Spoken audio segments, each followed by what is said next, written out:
আপনার মানে এইভাবে বলা যায় কথা যে শুক্র আট দিন হয়েছে, বিষয় এরকম। আজকে দেখলাম সে ওই যে রংপুরে গেলেন এবং সমন্বয়করা। এখন আমার মনে হয় ডাক্তার ইনসব এই সমস্ত ব্যাপারে কথা বলার স্কুপই এখন তৈরি হয় না, সময় হয়েছে মাত্র 2-1 দিন। এখন প্রধান বিচারপতি সে যে অন্যায় করছে 15 বছর সে নিজেই জানে।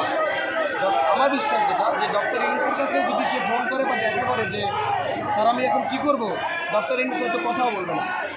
কারণ ডক্টর ইউনুসকেও ওটা হাইজে দিতে হয়েছে, লিফট থেকে নামতে দেওয়া হয় না, ঢাকাইয়ে নামানো হয়েছে 84 বছরের মানুষ। তো সেই মানুষের কাছে কীভাবে বলবে আপনাকে এখন আমি একটা চর দিলাম অনেক জোরে এবং সেটা আপনাকে 15 বছর ধরে আমি দিয়ে আসলাম, এখন আপনার সময় আসছে, এখন আপনার পালাই যাওয়ার সময় আসছে, আমার আপনার কাছে অপশন নাই যে সরি বলার অপশন নাই, ঠিক?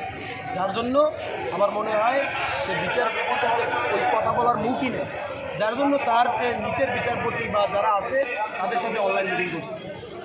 আরেকটা বিষয় আপনার সাথে একটু বিষয়টা নিয়ে একটু কথা বলতে যাচ্ছি, সেটা হলো যে আপনি এই আন্দোলনের সময় সোশ্যাল মিডিয়ায় প্ল্যাটফর্মে অনেক আন্দোলনের সাথে সক্রিয় ছিলেন।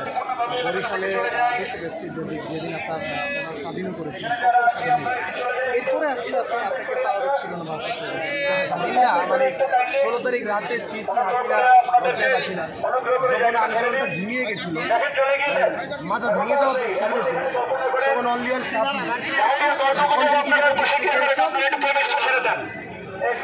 তখন সে বরিশাল বিশ্ববিদ্যালয়ের সামনে এসে এভাবে আমি জানি না, আমি আসলে সামনে ডুয়ারটাই ম্যাচ খেলছি, আমি আমার সামনে কীভাবে জানি না, আমি এসে সেই স্লোগান উঠেছি, আমি এসে সেই আন্দোলন শুরু করেছি, দেখলাম। তারপর সারা